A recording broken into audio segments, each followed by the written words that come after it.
Hi, I'm Debbie Rosenfelt. I am the author of Grief or Gain.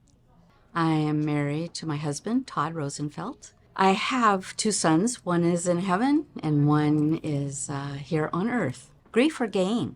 The book is about my son, actually, sharing stories about my son from the very beginning of how just we can't make things up, how things show up. A little bit about his life, because Kenny died by suicide in 2008, and he was 30 years old. And so a lot of life happened for him, and it's just sharing a little bit about his life, but also my life, our life together, but also the process after him dying by suicide that I've just gone through. So my belief is we are spiritual beings having a human experience, and I believe that we had a soul contract, because we cannot make up what occurs in life. And it comes down to, how do we truly want to live and fully live all of life? And that's what I believe why we have a soul contract, because none of this would have occurred in my life without my son dying. And it's like I knew I could not run from my feelings. I could not process. There was just something inside of me that just said, you just got to do it differently. 8 days after my son died and going back to work, as I was walking to my car, I said, there's got to be more to life than this. And something that Kenny shared in his letters was that he did all the things of checking off the boxes. And he was really struggling internally.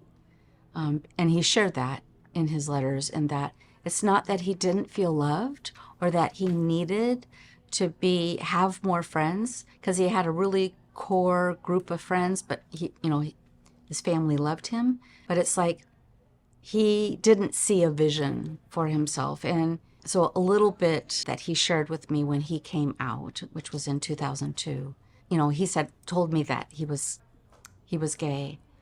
And I looked at him and I said, I already know. And he looked at me and he says, well, are you mad? And I said, no, why would I be mad? He just said, well, Dad is. And I said, Kenny, I've told you and Brian that I love you no matter what. And this is what's really hard for me. I wouldn't wish this on my worst enemy. And so that's what I knew internally that he was struggling with. And he was seeking and searching for a partner. He was also working towards his aeronautical science degree, which he earned at Embry-Riddle School.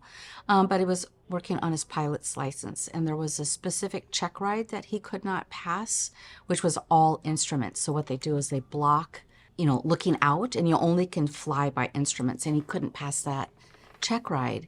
And so he thought it was the end of being a career as being a pilot. But his grandfather from his stepmom was a pilot, and he reached out to him and said, Ken, it's not, at the end of the world. I can help you with this. But something internally was going on in Ken that he didn't believe it. So he was really struggling. And and he said also in his letter, there's nothing that anybody could have done. And he said, come back, if you ever question or doubt, come back to this letter.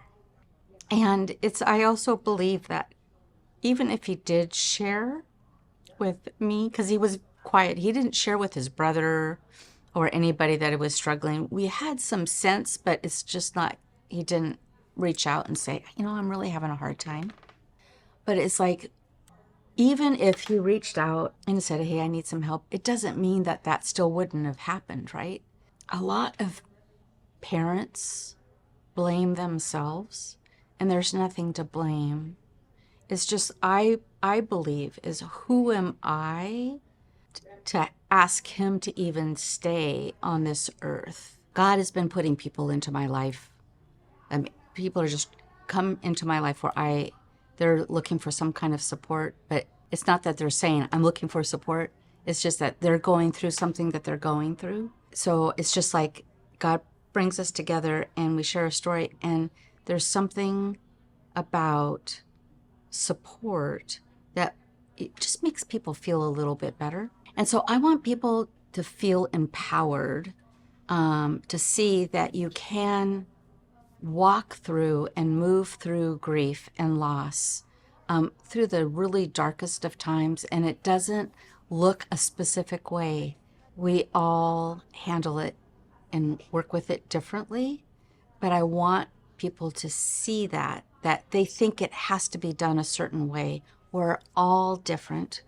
We're human beings, and just trust ourselves, trust our intuition, and you don't have to do it the world's way if that's what you believe. And so it's really important for people to feel empowered through these really, really dark times. In the very beginning, I was writing stories. I was sharing stories about my son, Kenny, and I'm not a writer. So I told Deepika, I said, can we do this differently, please? Because I don't feel comfortable or even confident. And so she says, yes, let's find a ghostwriter. So that's been really helpful. So I can focus on the stories and share my insights and the feelings and everything that I experienced without having to worry about this other responsibility when it comes to writing. So I just need to be myself and share the stories. So there's a flow to it, right? And it's trusting that. It's another thing of just trusting the process, because it's all going to come together no matter what. Loss and grief have to look a certain way, like where it's been put into a box. There is no destination. It's even like Kenny was looking for transcendence, but he'd think it was outside of him. And the bottom line is, it's an internal journey. And when we are experiencing deep loss and grief, and loss doesn't mean just death. I mean, it could be loss of a job, a career, losing a home, like it occurred in the LA fires. I mean, we feel lost. I felt lost when my son died. But it's all about turning within, because all the answers are within, but it's trusting that and also allowing our grief. Grief and loss is really difficult to talk about because nobody wants to hear about it or talk about it because it's dark. Yet when we see it through new eyes, we can see it and experience it differently.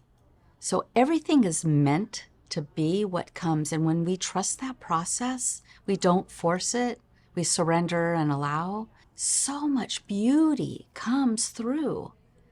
And it's learning to just fully live all of life through the birth and death of life, and the tragedies and the happy times and the joyful times.